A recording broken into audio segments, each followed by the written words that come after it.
ओम शांति। ओम शांति। ओम शांति। हम सबके दिलाराम बाप दादा का आसन सिर्फ मधुबन में नहीं है, हम सब का भी दिल एक आसन है।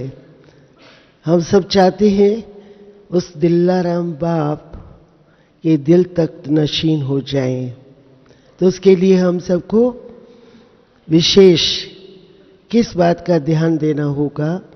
आज की वाणी में बाबा ने कहा कि जो पढ़ेगा लिखेगा, पढ़ेंगे लिखेंगे, बनेंगे नवाब, खेलेंगे कूदेंगे, होंगे खराब। तो हम सब बच्चे अच्छी तरह से पढ़ लिख करके बाबा के दिल तक नशीन होंगे, ऐसा हमारा दृढ़ संकल्प है ना। तो आज बाबा की वाणी इसी के उपलक्ष्य में है।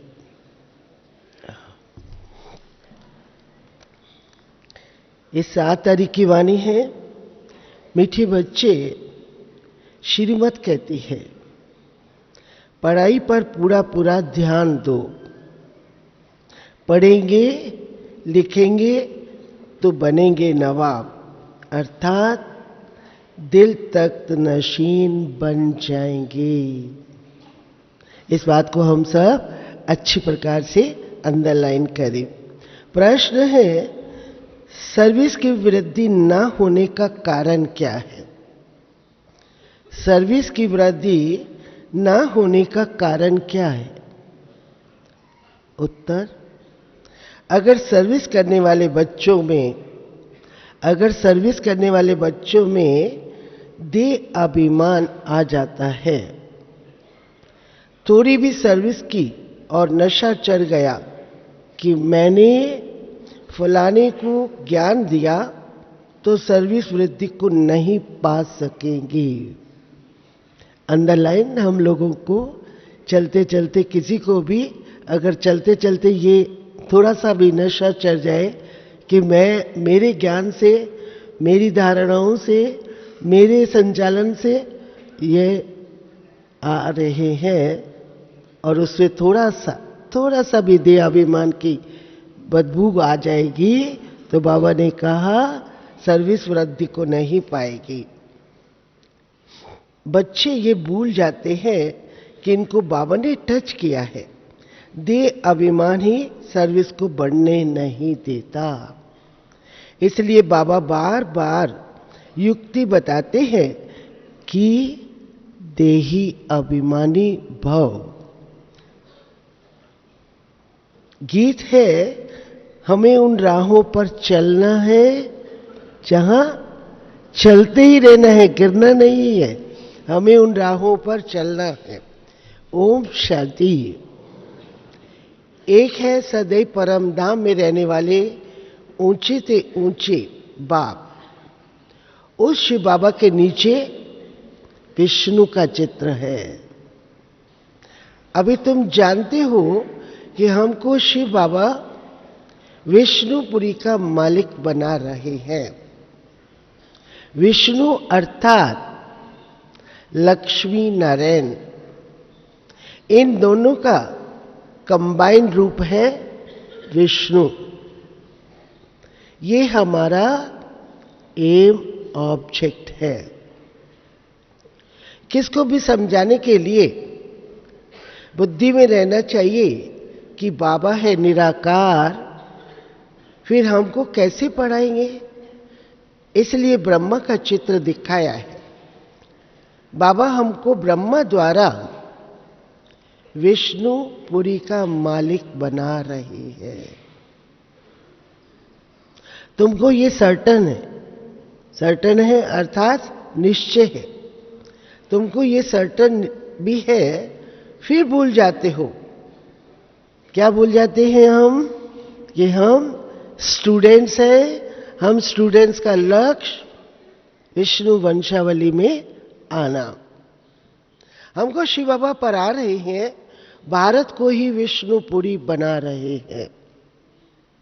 अगर ये बुद्धि में रहे तो क्या रहेगा? खुशी होनी चाहिए।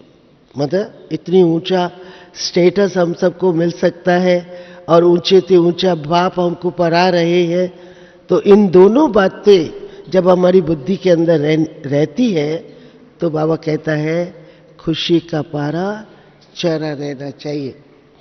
भारत को ही विष्णुपुरी बना रहे हैं, अगर ये बुद्धि में रहे तो कितनी खुशी होनी चाहिए।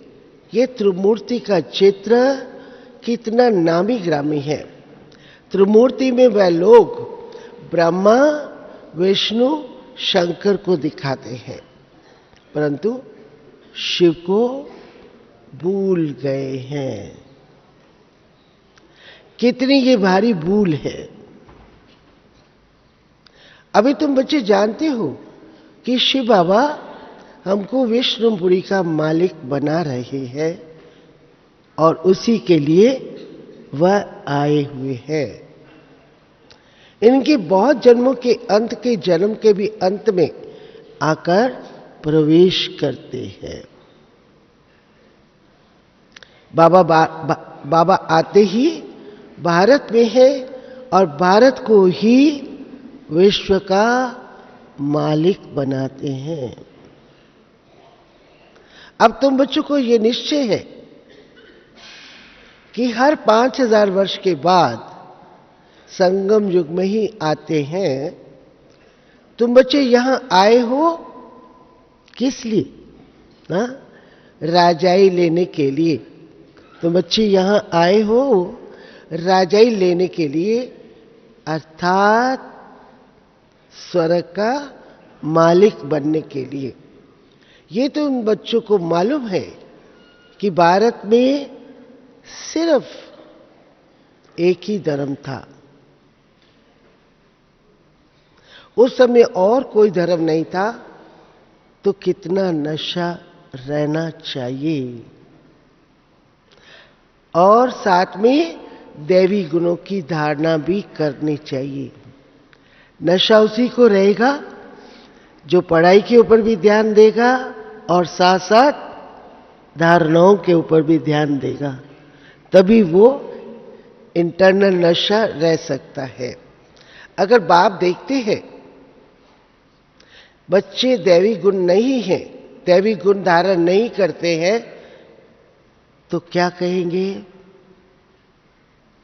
जैसे बाबा कहा भी करते थे, बख्तावर देखना हो तो मेरे घर में देखो, कमबख्त देखना हो तो मेरे घर में देखो। बाबा कभी कभी बहुत प्यार में आकर के ये शब्द बोला करते थे।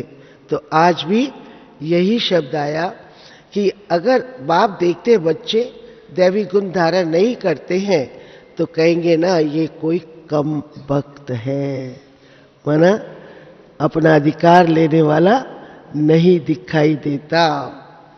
पढ़ते नहीं तो मानो, जो पढ़ते नहीं तो क्या करते होंगे? पैरों पर कुल्हाड़ा मारते हैं, मानी अपनी तकदीर को स्वयं ही लकीर लगा देते हैं। बाप कितना सहज समझाते हैं। तुम जानते हो कि बाबा राजयोग सिखला रहे हैं, तो बच्चों को यहां ही राजयोग के साथ साथ दैवी गुण धारण करने हैं। सत्यों में चलकर तो नहीं करेंगे ना। जो धारणा करते और कराते हैं उनको ही खुशी बहुत होती है। जो धारण करते और धारणा कराते हैं उनको ही खुशी बहुत रहती है। बाप है ही ऊंचे ते ऊंच मूल वतन में रहने वाला। सूक्ष्म वतन वासियों को क्या कहा जाएगा? बाप मूल वतन वासी और सूक्ष्म वतन वासियों को देवता कहा जाता है। और यहां है स्थूल वतन में मनुष्य, परंतु अब हम कौन बन रहे हैं? हाँ, सूक्ष्म वतनवासी। सब ये प्रयास कर रहे हैं, क्योंकि जब तक सूक्ष्म वतनवासी अर्थात मनुष्य से फरिश्ता नहीं बनेंगे तो देव आत्मा बन नहीं सकती। तो परमात्मा है सभी आत्माओं का बाप अथवा स्वर्ग का रचयिता। ये ज्ञान भी अभी तुमको मिलता है। तुम जानते हो कि हम भी पहले पत्र बुद्धि थे, बाप द्वारा हम भी पावन बन रहे हैं। पहले पहले भारत में गॉड गॉडेस का राज्य था, अर्थात भक्ति और भगवान, भगवती और भगवान का राज्य, गॉड गॉडेस माना है ना। पहले पहले भारत में गॉड गॉडेस का राज्य था। उनको भगवती श्री लक्ष्मी, भगवान श्री नारायण का राज्य कहा जाता। अब वे कहाँ गए? वो लक्ष्मी नारायण कहाँ गए? उनको ऐसा किसने बनाया, ये ना कोई बता सकेंगे, ना ये बातें किसी को ख्याल में आएगी। तुम जानते हो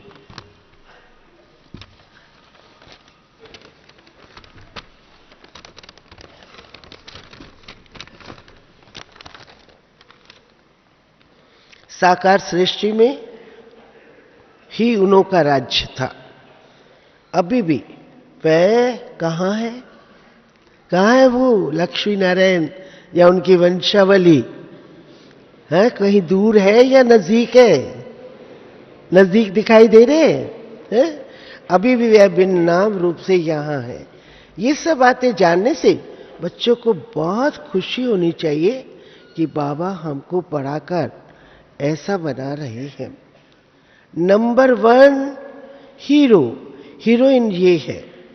सूक्ष्म तन में भी तुम इन्हों को देखते हो, इन्हों को भी सर्टन है, उन्हों को भी ये 101% निश्चय है कि हम ये बन रहे हैं। जैसे पापा और मम्मा को सर्टन, वैसे हम सबको अपने आप से हम पूछे, हमें ये सर्टन है कि हम क्या बनेंगे? जगरूप भाई सर्टन है हाँ कि हम क्या बने हैं? उसका चित्र, उसका चरित्र सब अभी से ही नजरों में आना चाहिए, नहीं? ठीक है ना। जो जैसे बाबा को हम देखते थे, बाबा जैसे ही लक्ष्मी नारायण को देखते, बाबा कृष्ण के चित्र को देखते, तो बहुत भावुक होकर के कैसे बाबा उनको जैसे गले तक लगा लेते और उससे भी ऊपर उसको किस कर लेते कि तू मिचनू मैं ये बनने वाला हूं, मतलब उसको ऐसे कहते ना। तो ऐसे ही हम सब के अंदर भी ये खिंचाव और ये संस्कार आने चाहिए, अपने उस सर्वोत्तम स्वरूप को देखकर कि हमारे में और इसमें कितना अंतर है, और उस अंतर को हमें निकालने का हर संभव पुरुषार्थ करना चाहिए। तो सर्टन है कि ये बन रहे हैं नॉलेजफुल। श्री श्री इनको पढ़ाकर ऐसा श्री लक्ष्मी नारायण बना रहे हैं। तुम इनके बच्चे भी गॉड गॉडेस बनेंगे। गॉड द्वारा तुम ये गॉड गॉडेस बन रहे हो, प्रजा भी बन रहे हो, परंतु उनको गॉड गॉडेस नहीं कह सकते। माने जो श्री लक्ष्मी नारायण भविष्य में भगवती भगवान तो बनेंगे, उनको जो तख्त नशीन बच्चे होंगे उनको हम ये कह सकते हैं, परंतु प्रजा में आने वाले बच्चों को ये टाइटल नहीं दे सकते, इसलिए उनको देवी देवता कहा जाता है। फिर भी मुख्य लक्ष्मी नारायण को गॉड गॉडेस कह देते हैं। उन्होंने सबसे ऊंच पुरुषार्थ कर ये पद पाया है। उन्होंने सबसे ऊंच पुरुषार्थ कर ये पद पाया है। सभी को तो भगवान भगवती नहीं कहेंगे ना। नंबर 1 की ही महिमा गाई जाती है। क्या महिमा है उनकी? नंबर 1 की ही महिमा गाई जाती है। सर्वगुण संपन्न, 16 कला संपूर्ण, संपूर्ण निर्विकारी। और कोई धर्म वाले की ये महिमा नहीं है। कोई ऐसे भी नहीं कह सकते ये तो बना बनाया ड्रामा है। फिर बाबा सब कुछ बता करके हमारे को क्या करते हैं, ड्रामा के पट्टे पर खड़ा कर देते हैं। पहले है दैवी कराना, फिर दूसरे धर्म वाले आते हैं। पहले है दैवी कराना, फिर दूसरे धर्म वाले आते हैं। तो बच्चों को भी पुरुषार्थ कराया जाता है। जिनों का पाठ है, जिनों का पाठ है वही स्वर्ग में आएंगे, बाकी सब शांति धाम में चले जाएंगे। परंतु हम लोग जो यहां बैठे हैं सब को ये निश्चय है ना हम स्वर्ग में आएंगे। शांति धाम तो दूसरे धर्म वाली आत्माएं जाएंगी, हम लोग नहीं जाएंगे ना। पहले तो पहले है दैवी कराना, फिर दूसरे धर्म वाले आते हैं। तो बच्चों को भी पुरुषार्थ कराया जाता है। जिनों का पाठ है वही स्वर्ग में आएंगे, बाकी सब शांति धाम में चले जाएंगे। इसमें कोई का प्रश्न नहीं उठ सकता। अब मांगते भी है, शांति धाम वाली आत्मा जब धरा पर आती है, वापस जाने के जब उनके दिन होते हैं, तो वो भी शांति ही मांगती है, सुख नहीं मांगती है, शांति ही मांगती है ना। तो वो शांति मांगती है। शांति धाम अलग है, तुम ही हेवन में आते हो।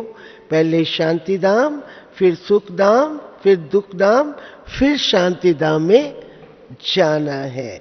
ये खेल बना हुआ है।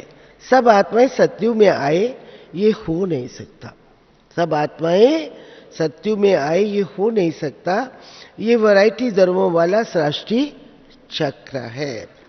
पहले सूर्यवंशी, फिर दूसरे धर्म आते हैं।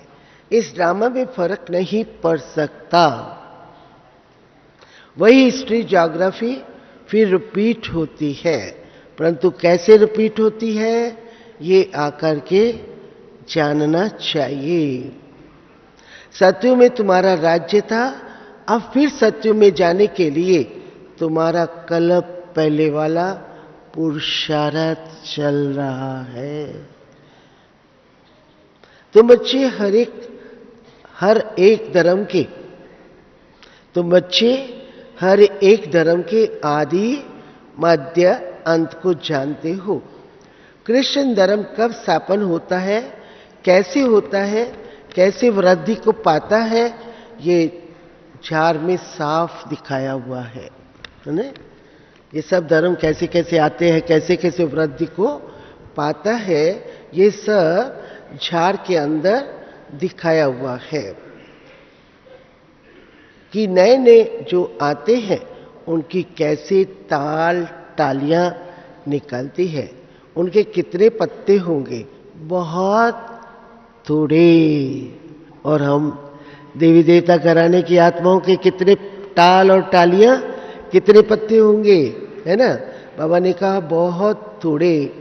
उन लोगों के प्रजापिता ब्रह्मा को ग्रेट ग्रेट ग्रैंड फादर कहते हैं, और हम सब ग्रेट ग्रेट ग्रैंड फादर के ग्रैंड चाइल्ड हैं, बच्चे हैं। ऐसे है ना, ये निश्चय है सबको है। तो ग्रेट ग्रैंड फादर कहा जाता है। पहले है देवी देवता धर्म, फिर और बरादरियां निकलती हैं। अब अंत में जड़ी भूत अवस्था को पाता है। मनुष्य को इस सृष्टि रूपी झार का पता ही नहीं है। तुम जानते हो ये अनादि अविनाशी ड्रामा है। इसमें एक सेकंड का भी फर्क नहीं पड़ सकता। ये अनादि अविनाशी ड्रामा है, इसमें एक सेकंड का भी फर्क नहीं पड़ सकता। इस झार की आयु भी एक्यूरेट है। ये मनुष्य सृष्टि रूपी बेहद का नाटक है, और उस नाटक के अंदर हम विशेष पार्टदारी हैं। यहाँ हम आते हैं पाठ बजाने, ये ज्ञान बाबा ही समझाते हैं। ये शास्त्र सब भक्ति मार्ग के हैं। आधा कल्प भक्ति मार्ग चलता है, उनमें 1 सेकंड भी फर्क नहीं पड़ सकता। इस ज्ञान की प्रारब्ध भी क्या है? एक्यूरेट आधा कल्प चलती है। जिसने जो पाठ बजाया वो ही बजाएंगे। अब तुम्हारी बुद्धि बेहद की हो गई है। औरों की बुद्धि को भी क्या करना है? बेहद में लाना है। तुम्हारी बुद्धि बेहद में हो गई, औरों को भी बेहद की बुद्धि में लाना है। तभी तुम बेहद विश्व के मालिक बन सकते हो। सुना? तो इसके पीछे भाव क्या है बाबा का?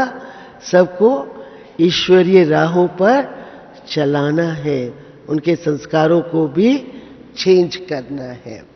निराकारी दुनिया में है, निराकारी बाप और निराकारी आत्माएं सब बच्चे हैं। सूक्ष्म वतन का पाठ तो बहुत थोड़े समय का है। अब इस साकारी दुनिया में सबसे नंबर 1 सुप्रीम कौन?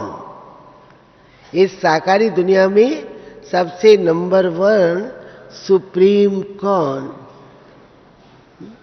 लक्ष्मी नारायण। सुप्रीम बाप ही सुप्रीम धर्म की स्थापना करते हैं। और कोई भी धर्म को तुम सुप्रीम नहीं कह सकते। अभी तो सभी तमो प्रधान है। एक बाप ही है जो एवर प्योर है, एवर सुप्रीम है। बाकी सबको सतो रजो तमो में आना ही है। अब तो तमो प्रधान दुनिया का विनाश होना ही है। इन आंखों से जो कुछ देखते हो सब विनाश होने वाला है। जब नया मकान बनता है तो पुराना खत्म करना ही पड़ता है। तुम बच्चे नई दुनिया का साक्षात्कार भी करते हो। कोई ने तो दिव्य दृष्टि से साक्षात्कार किया और हम सबको बाबा ने दिव्य बुद्धि से नई दुनिया का साक्षात्कार कराया और उसके लायक हमें बनाने के लिए हर प्रकार से सींचते रहते हैं। तुम बच्चे नई दुनिया का साक्षात्कार भी करते हो। अब जब नई दुनिया का साक्षात्कार कर लिया बुद्धि से तो फिर क्या होना चाहिए? अब पुरानी दुनिया से दिल हटानी है। हट गई दुनिया से दिल कि अभी जाता है दुनिया की तरफ ध्यान, पोतरे दोतरे बाल बच्चों में, हाँ, और भी मकानों में, पता नहीं कहां कहां ध्यान जाता है ना। तो बाबा ने आज खास माताओं को, भाइयों को भी यही बताया कि अब पुरानी दुनिया, जब नया मकान तैयार हो रहा है तुम लोगों के लिए, तो पुरानी दुनिया से दिल हट जानी चाहिए। गीत है ना, अब चलो, जो यज्ञ में शुरू में सवेरे सवेरे एक गीत बजता था और बहुत गीत प्रिय लगता था। हाँ, जाग सजनिया जाग, नवयुग आया कि आया, बहुत अच्छा लगता था ना। जाग सजनिया जाग। बाप तुमको अर्थ समझाते हैं कि बच्चे अब नई दुनिया स्थापन हो रही है, तो अब तुम्हारी बुद्धि में समृद्धि आ गई कि हमारा इस ड्रामा के अंदर अविनाशी पाठ है। आ गई समृद्धि कि हम कलप कलप पाप से अपना जन्म सिद्ध अधिकार लेंगे ही, ऐसा निश्चय है सबको। हाँ? अच्छी बात है, बहुत अच्छा। तो हमारा इस रामा में अविनाशी पाठ है, हमको फिर आना है। आदि से अंत तक तुम्हारा ही पाठ है ना, आदि से अंत तक तुम्हारा ही पाठ है। आधा कल्प के बाद और टालियां भी निकलती ही रहती है। जब टालियां निकलना बंद हो जाएगी तो समझना कि वहां से आना बंद है, फिर यहां से जाना शुरू हो जाएगा। फिर ये सब इतनी आत्माएं कहाँ जाएगी? ये तुम बच्चे जानते हो कि सत्युग में बहुत थोड़े मनुष्य होंगे और थोड़े मनुष्यों के साथ एक ही बरादरी की फिर कितनी वृद्धि होती है। माना एक बरादरी के मनुष्य थोड़े होंगे और बरादरी भी एक होगी, उसके बाद बहुत वृद्धि को पाते जाएगी। कितना बड़ा झार होता है। अभी सभी तमो प्रधान मनुष्यों का नाटक है अथवा कांटों का जंगल है। ये मनुष्य सृष्टि झार एकदम विनाश नहीं हो जाता, बल कितनी भी तूफान आए परंतु एकदम विनाश नहीं होता। विनाश नहीं होता तो क्या होता? परिवर्तन जरूर होता है। अभी तुम बच्चे कांटों से फूल बन रहे हो। ये बात भी जब धंधा दौड़ी में जाते हो तो भूल जाते हो। वैसे कांटों से फूल बन रहे हैं ये ध्यान है, परंतु जब कारोबार में जाते हो तो भूल जाते हो।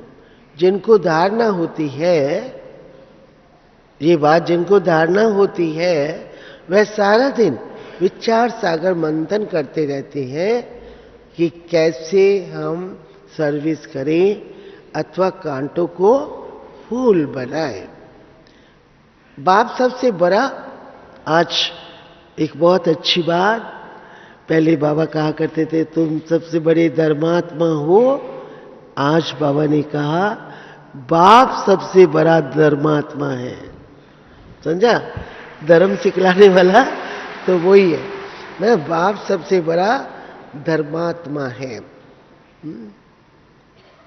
जो साधुओं का भी उद्धार करने वाला है। क्यों कहा धर्मात्मा?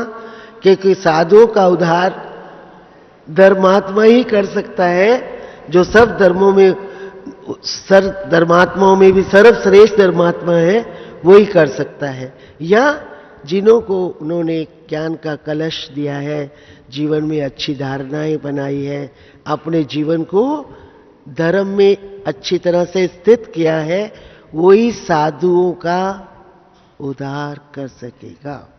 तो बाबा ने कहा बाप सबसे बड़ा धर्मात्मा है जो साधुओं का भी उद्धार करने वाला है। बाप जब तक साकार में ना आए तो मनुष्यों का उद्धार कैसे हो?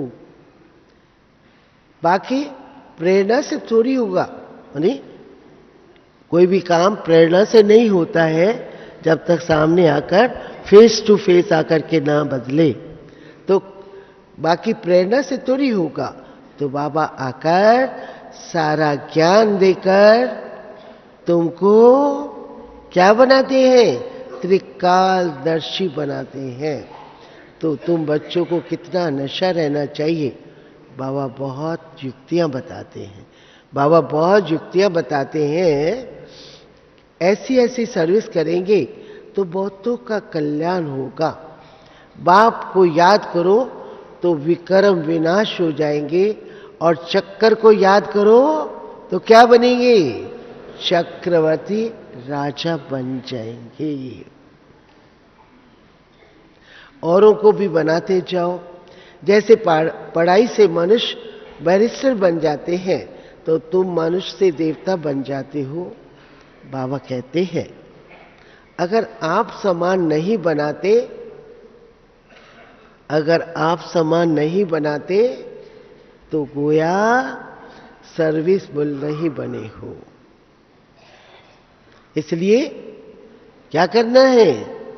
अपने आप को तैयार करके अपने द्वारा, क्योंकि बाबा चिरकाल से अव्यक्त रूप में भी कह रहे हैं, अपने द्वारा अच्छे अच्छे सपूत बच्चे निकालो बाबा बड़ी दीदियों दादियों को, बड़े बच्चों को हमेशा कहते हैं अपने जैसे वारिस तैयार करो, कहते हैं ना बाबा, है ना। तो बाबा ने कहा सर्विसबुल नहीं बने हो, सर्विस किसकी छिपी नहीं रह सकती। जो सर्विस करता है, बाबा ने कहा वो छिपी नहीं रह सकती है। तुम्हारा भी अंत में प्रभाव निकलेगा। अभी तो बच्चों की अवस्था नीचे ऊपर होती रहती है। कुछ परीक्षाएं आती है तो क्या होता है, परीक्षा को अगर परीक्षा समझे तो मुरझाएंगे नहीं, परंतु परीक्षा को परीक्षा न समझते तो बाबा ने कहा कई बच्चे मुरझा जाते हैं। तुमको भी फील होता होगा कि आज हमारी अवस्था याद में टिकती नहीं है। दशाएं तो बदलती रहती है ना। बृहस्पति की दशा उतरती है तो क्या होता, एकदम गिरा देती है। जब तक बृहस्पति की दशा के अंदर रहते तो ऊंच पुरुषार्थ करते हैं, जब वो दशा उतरती है तो एकदम नीचे गिरा देती है। बीमारी भी कर्म भोग है जो सर्विस नहीं कर सकते। अबूल तो अंत में ही बनेंगे, परंतु सदैव ये नशा रहना चाहिए कि हमको परम पिता परमात्मा पढ़ा रहे हैं। किस लिए? भगवान भगवती बनाने के लिए। परम पिता परमात्मा पढ़ा रहे हैं किसके लिए? भगवान भगवती बनाने के लिए। अभी अगर फेल हुए तो क्या होगा? कल्प कल्पांतर तुम्हारा ऐसा ही पाठ हो जाएगा। बाबा भी साक्षी होकर देख रहे हैं और अपने को भी देखना है कि हम क्या सर्विस करते हैं। कभी कभी माया बच्चों को थप्पड़ लगा देती है, कभी कभी माया बच्चों को थप्पड़ लगा देती है। कब लगाती है? जब हम श्रीमत का पूर्ण रीति से पालन नहीं करते। श्रीमत पर ना चलने के कारण माया बार बार क्या करती है? मार मार कर मुर्दा बना देती है। अब सोचो, मुर्दा बनना है या सदा ही जागती ज्योत बनना है? क्या बनना है? जागती ज्योत बनना है ना। और बाबा ने कहा श्रीमत पर ना चलने के कारण माया मार मार करके मुर्दा बना देती है। सर्विस भी नहीं कर पाते हैं। नहीं तो देख भी रहे हो, आज बाबा ने माताएं अपनी पीठ पर थोड़ा थपकी लगाए, माताओं को याद किया, है ना। देख भी रही हो कि माताएं कितनी सर्विस करती है माताएं सर्विस है। कोई कोई तो दे अभिमान में आकर कहते हैं हमने इनको ज्ञान दिया। ये भूल जाते हैं कि बाबा ने इनको टच किया। सुना, हमने नहीं दिया। हम कौन है? हमारे पास तो जो कुछ था हमने उसको दे दिया। अब हमारे पास जो कुछ है वो उसकी देन है, प्रभु देन है, हमारा कुछ नहीं है। ज्ञान है, कुछ भी प्राप्तियां जो कुछ भी है हमारे जीवन के अंदर वो हमारी नहीं है, वो हमें प्रभु प्रसाद के रूप में प्राप्त हुई है। ये बात हम सब की बुद्धि के अंदर अच्छी प्रकार से रहनी चाहिए। हमने इनको ज्ञान दिया, ये भूल जाते हैं कि बाबा ने इनको टच किया है बच्चों का नाम बाला करने के लिए। किस लिए टच किया? बच्चों का नाम बाला करने के लिए। पर देह अभिमान होने के कारण